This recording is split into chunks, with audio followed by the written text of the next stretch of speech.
Hello, and welcome back to The Right Side with your host, Joseph. Today, we are going to be doing a little something different.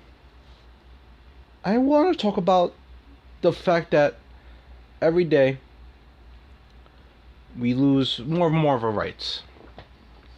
One of the biggest components of that is the left's attack on the Second Amendment over and over again. And I like them just to remember that guns don't kill people, people kill people. No matter what, even if we didn't have any guns in this country, there will still be murders. Guns do facilitate an easier method to killing. But at the end of the day, with or without guns, there will still be murders. And I will say, I do believe that with guns, there are a lot less victims out there than there would be if we had guns. My dad used to tell me that all it takes is a slow chipping away of the Second Amendment. They don't have to flat out get rid of it. All you do is slowly chip away at the law. You can't have this anymore. You can't have this anymore. You can't have this, up until the point where carrying a gun or owning a gun will be illegal. And this is just sickening, because this is what we see. I understand the banning of fully automatic guns, but when the media wants to lie about what a fully automatic gun is and what a semi-automatic gun is to push their agenda, that's just sickening. Fully automatic guns deserve to be banned, because yes, they can kill multiple people very easily with just one pull of the trigger, but that's fully automatic. Semi-automatic gun, all it takes, a semi-automatic gun, what you have to do is continually pull that trigger. If you want to shoot 5 times, you have to pull that trigger 5 times. That is the major difference between a semi-automatic gun and a fully automatic gun. This is something that the media, for some reason, does not understand.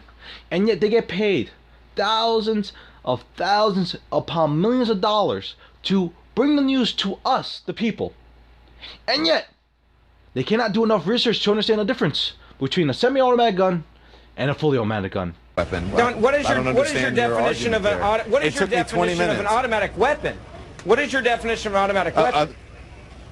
Well, for me, an automatic weapon is something that you can shoot off a number of rounds very quickly. I was able to buy an AR-15 within 20 minutes in a state of which that I'm not a. And you don't know, in all due respect, you don't know what you're talking about. An automatic weapon is when you pull the trigger one time and it continually shoots off. One after another after another. A semi-automatic weapon. I can do that with my AR-15. You're getting into semantics. Is this the real world? Is this a fantasy? I just don't get it. They try to use this logic that an assault rifle is a fully automatic weapon. Which, yes, there are some assault rifles which are fully automatic, but not every gun. Any gun you could purchase on the market would be semi-automatic. For the most part. It is quite hard for a normal civilian to get a fully automatic gun. But as we see over and over again, every time there's a sad tragedy that happens, you look at a country like Japan, who has one of the strictest gun laws in the whole entire world, and there are still gun deaths there. There are still murders committed with guns. In 2014, there were only 6 gun deaths, which is very low compared to the United States. I will admit that. But understand, the United States is way bigger than Japan. If you get rid of all guns and you ban all guns, all you are hurting is the citizens, the ones who are getting the guns legally, not the criminals who are never getting the gun legally to begin with. There will always be a black market for this. There's a black market for anything you could believe in. And that black market is just what gives access to these criminals for these firearms, for these guns. And yet, you say ban all guns, and there will be no more gun deaths. At least that's a correlation you want to put out there. But that is not true. Let's take back a look at these statistics again. Only 6 gun deaths in Japan, compared to 33,599 in the US in 2014. Now, if we look more into this, you can see the fact that not all the gun deaths are related to homicide. Some of them are self-defense. People break into someone else's house. I need to protect myself and my property, and I have this gun to do so. Also, officers who said they have to kill in the line of duty. That also contributes towards gun deaths.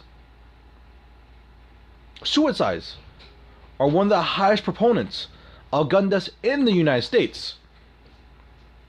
And yet, guns get a bad name for these mass shootings.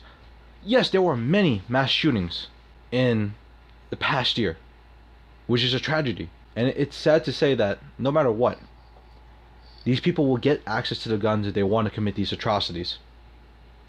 Don't hurt the good, innocent citizens out there who want to own guns to protect themselves, to protect their property. It is just sickening to see the left come out during times like this and demonize. If you want to talk about it a month after these, yeah, you know what? If you want to talk about a week after these tragedies happens about gun control, so be it. I understand. Let's talk about it. There's so many things we have to talk about that topic. But do not talk about it 12, 24, 72 hours after the fact. That is disgusting. You look at the fact that we have many rights in this country, and they're slowly trying to be peeled away. You look at California, who just instilled a law saying if you mispronounce someone, you can have jail time.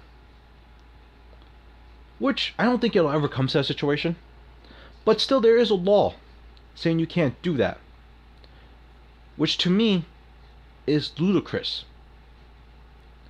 The major issue is we have the freedom of speech, and by having that law, you're going against the freedom of speech that is given to us. Me, I'm a nice person. I can't say for everyone else. If I'm talking to someone and they want to be called he, even though they're biologically a woman, sure, I have no problem with that. I can actually care less, because it doesn't affect me that much. But when you start shoving it down people's throats saying you have to do this, that's when I'm going to have a problem. And I do have a problem.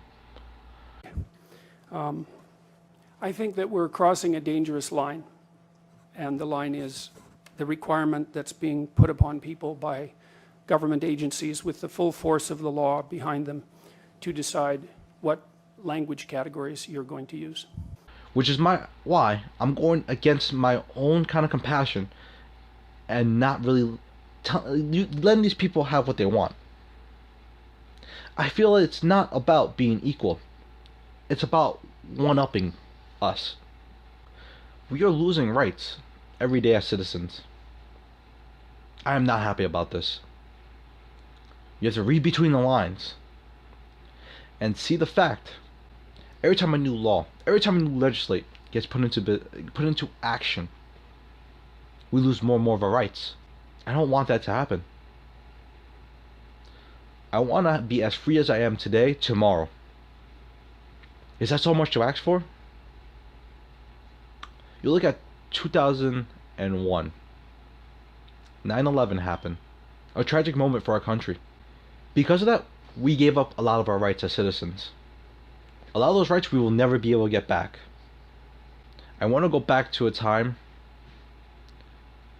when we had a lot more going for us.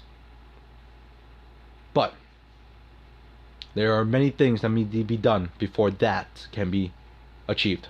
Well, this has been Joseph. And thank you for listening to The Right Side. Signing off.